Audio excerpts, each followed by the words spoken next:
શ્રીલ પ્રભુપાદ કહે છે ભાગ 109 મજબૂત માણસની શક્તિનો ઉપયોગ નબળાઓના રક્ષણ માટે થવો જોઈએ, વ્યક્તિગત આક્રમણ માટે નહીં.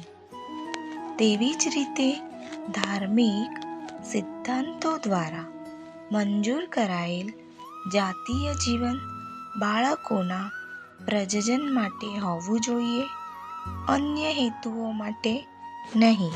જ્ઞાન શ્રીમદ ભગવદ્ ગીતા યથારૂપ અધ્યાય 7 શ્લોક 11ના અર્થમાંથી લેવામાં આવ્યું છે. श्री वृंदावन के इस पावन धाम से आपका सर्वदेव दास.